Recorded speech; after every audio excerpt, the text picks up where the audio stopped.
What's up mga idol? Sa video na to, meron naman tayong naispatang bagong putripan na sobrang init at trending sa social media. Kakabukas nga lang nila, agad silang pinipilahan, dinudumog, dinarayo dahil sa kakaibang laki at napakamura na Kanto Fried Chicken with Java Rice. Woo! Baka akala nyo guys, crispy pata to, pero chicken to. Ano lang kayo?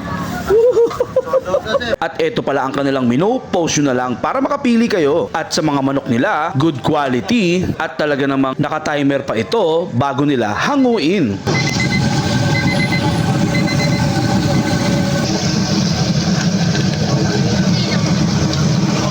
So yun mga idol, no?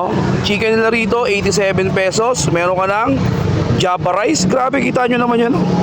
Halos lumagpas sa styro, no? Laki, oh. Inuulit ko mga idol, ha? Baka isipin kasi ninyo na frozen to, pero hindi frozen to, sabi ni sir. Tama ba, sir? Opo, hindi siya frozen. Kami mismo yung namamalengke niyan tuwing madaling araw. Iyon. So, para at least yung quality ma-maintain po natin. Thank you, sir. Thank you po. Kaya ano pang hinihintay nyo? Let's go! At dito lang yung mga idol sa The Pritos of Manila, located at Felix Huertas, corner Bangbang Street, Santa Cruz, Manila. So yun na nga mga idol, at dinayo na natin ang bagong nagtitrending. Dito yan mga idol sa Felix Huertas, number 1360, Santa Cruz, Manila, no? Ayan, oh, grabe yung mga idol, ang laki, oh.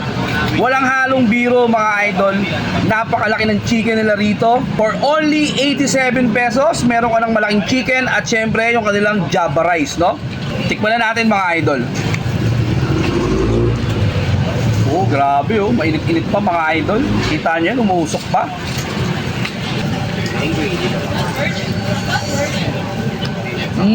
Grabe yung pagka-crispy niya mga idol. At syempre yung laman sa loob, talagang lutong-luto, no? Yung lasa talagang sumisiksik. Samahan pa natin ng kanilang masarap na gravy.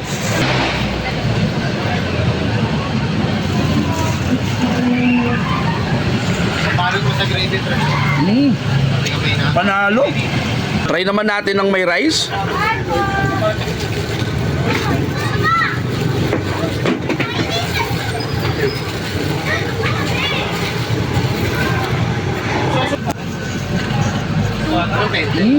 Wow, rice nila rito, yung Java rice nila rito, malasang malasa rin mga idol. Ang sarap nun.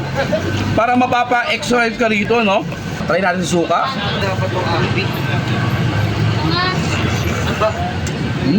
Masarap din yung chicken nila mga idol at suka. Dahil yung suka nila talagang yung timpla, parang pinakurat. Open pala sila mga idol Monday to Saturday. At sarado naman pag Sunday. Yun lang, tapos na. Woo!